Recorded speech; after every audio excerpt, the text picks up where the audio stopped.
Good morning, children. Today we are going to start with a new lesson in physics, and the name of the lesson is magnetism.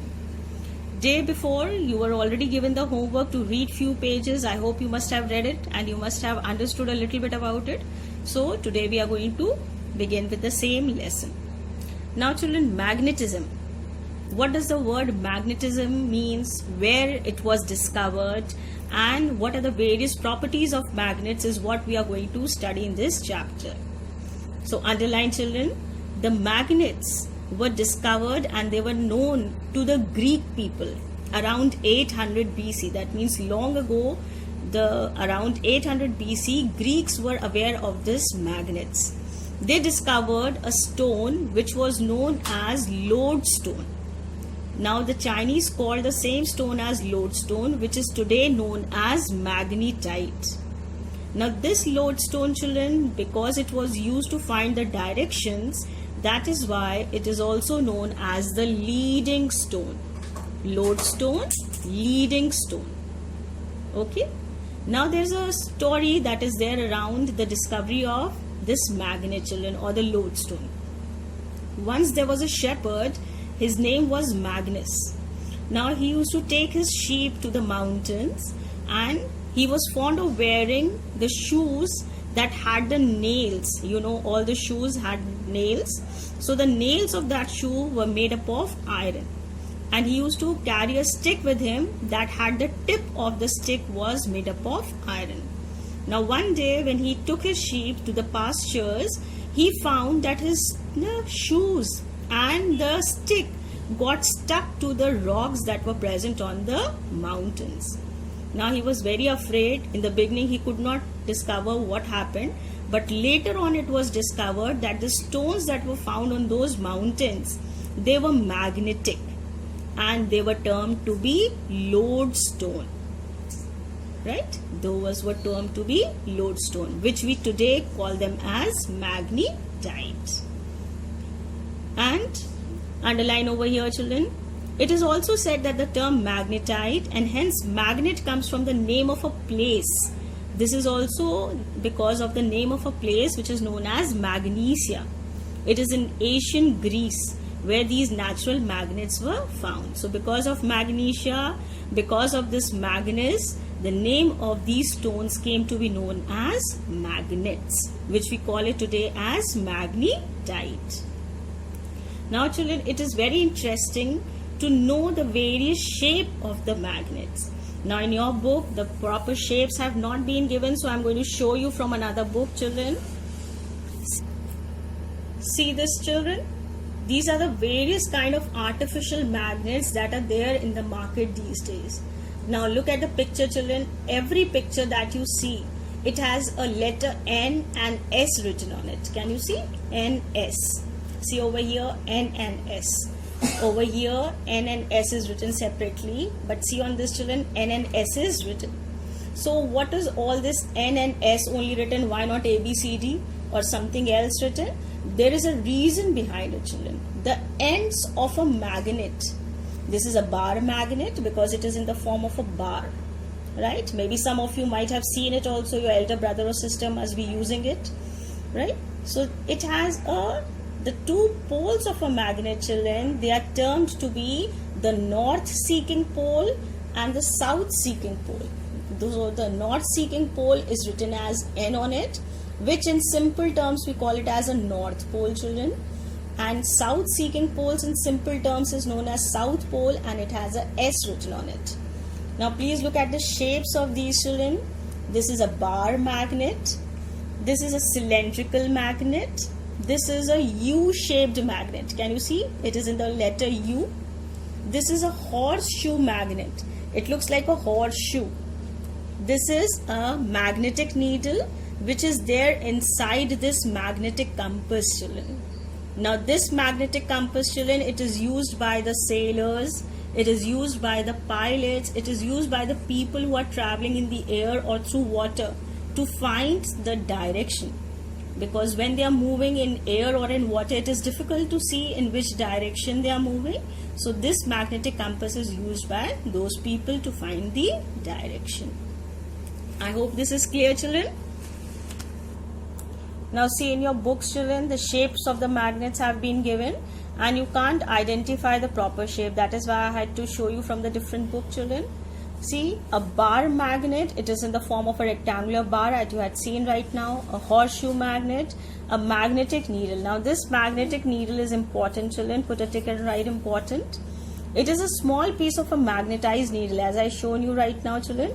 And it has an arrowhead. Now that arrowhead, as you can see over here, a small picture is given. This is a magnetic compass.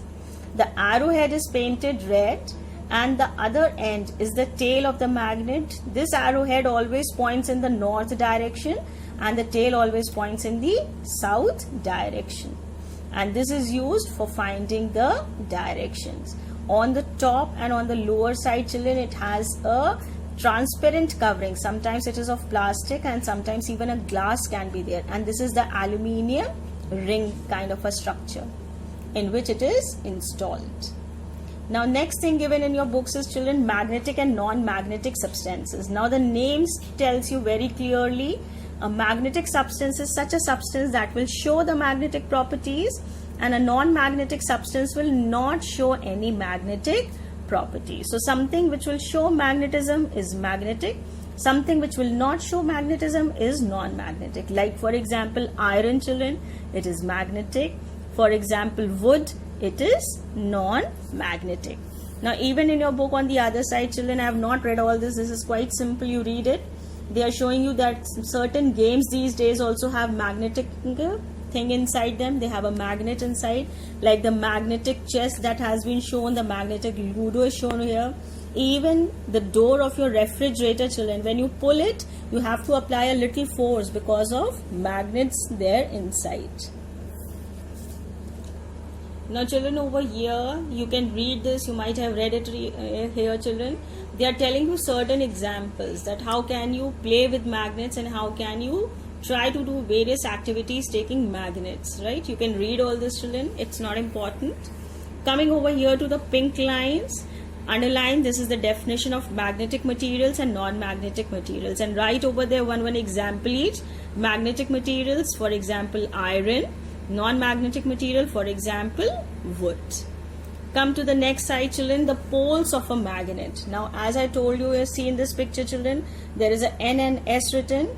That means N is representing the North Pole and S is representing the South Pole.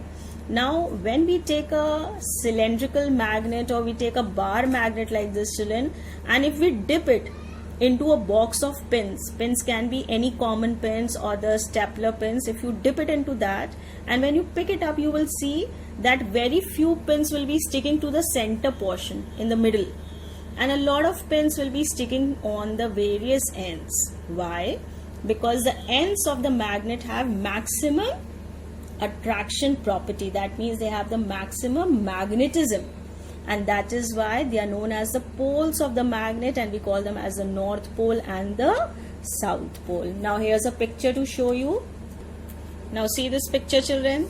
This is a bar magnet and few iron nails are shown sticking to it. See, maximum number of iron nails can be seen sticking to the two poles, that is the North Pole and the South Pole, and very few iron nails can be seen sticking in the middle, children. Shows that the magnetic property is more concentrated towards the two poles or the two ends. Now showing you one more demo. Now see, I'm showing you a simple activity. I have two magnets in hand. You can see they have a beautiful star shape. Yes, looking lovely. Yes, I know. Okay, see. Now when I'm going to try and I'm going to move one magnet towards the other, what can you see? Can you see a magic happening, children? Yes, you can see that magic. See, my second magnet is moving about. Is it? Yes. Okay, why is it happening, children? Because this is a property of magnet. There is nothing like magic over here. It's a property of magnet that like poles repel. Right? Now see the magnet ends. I have turned it upside down and now I'm going to do it. It is sticking to each other. Why did it happen?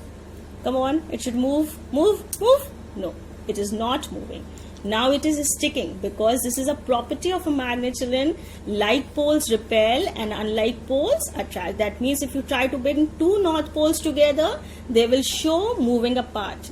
And if you bring a north pole and a south pole, see what happens? They stick to each other. I hope everything is very clear to you and across. So please read these pages once again, and you're going to see the video once again, and you'll be able to understand these few pages. Thank you and have a very nice day. To split a magnet, children, you will see, now look at this diagram, children. If we take a bar magnet and you try to break it, splitting means to break it from between, you will see that two new magnets will be formed. And every piece of a magnet will contain both the poles. See, automatically a south pole has developed here. Automatically a north pole has developed here. Now if I take this small magnet and again break it into two parts, again I will see two new poles will develop on the inner side. Which means it is never possible to get a magnet with only one pole. That means we can't have a magnet that has only a north pole or only a south pole. Every piece of a magnet, the smallest piece of a magnet that you can break, will always contain a north pole and a south pole. Magnets will always have two poles, and even if you split a magnet into two, you cannot get rid of this characteristics. The smaller piece will have two poles, and this will continue no matter how many times you are splitting it. Okay? These magnets, when the poles are set to the same side, but they still include two poles for magnetic therapy and the healing purpose. As I told you in the last time also, children, that magnets are also used for the healing therapies. The permanent magnets with two opposite poles are recommended since they are the most effective ones. So that means the magnet is used for even treating the patients of the various diseases and the ailments in the body. Coming to the next thing, properties of a magnet. Now this is important. In the last class I had sent you one picture to write the properties. These are few more properties according to your books. All the magnets have two types of poles. That is the north seeking pole, which we also call it as north pole. South seeking pole, which is also called as the south pole. The magnetic strength, underline this, children, is strongest at the two poles. That means at the two ends, north and south pole, the magnetic strength is maximum. The force of attraction of a magnet is greater at the poles. Now this point is important, children. Write reason over here. This could be asked like a reason, that whenever you suspend a bar magnet freely in the air, that means if I hang a bar magnet and let it move in the air, we will see it will automatically change its position and come to rest in the north-south direction only. Now what is the reason behind it? This is the reason behind it. Let's see. When you freely suspend a bar magnet in the horizontal position, the magnetic field of a bar magnet will interact with the magnetic field of the earth. Now children, it is assumed that inside the earth there is a big magnet which produces a magnetic field. In reality there is no such magnet, but the magnetic field is obviously there. And this magnetic field forces any magnet which is hanging on the earth freely. It will attract that magnet in such a way that always this magnet on the field will rest in the north-south direction. Now this magnetic field will cause a bar magnet to come to rest in a north-south direction, where the north pole of the magnet points towards the geographic north pole of the earth. Very important. Like poles repel, unlike poles attract. Magnets attract magnetic material. Underline this line, children. Till now you only know that iron is the magnetic material, but now you will learn steel, cobalt and nickel are also magnetic in nature. The stronger a magnet, the larger is the attraction or repulsion. The closer together the two magnets are, the greater is the magnetic force. That means if we bring two magnets close together, close to one another, the magnetic force is going to be stronger. Only magnets can be made to repel each other. That means if we bring two magnets that have the same pole, children, it will show repulsion. See over here, they are trying to move away from each other because both the north poles are facing. They will never come and stick to each other. You bring the two south poles, they will never stick to each other. They will keep pushing. But you bring the opposite poles, they will quickly stick to each other.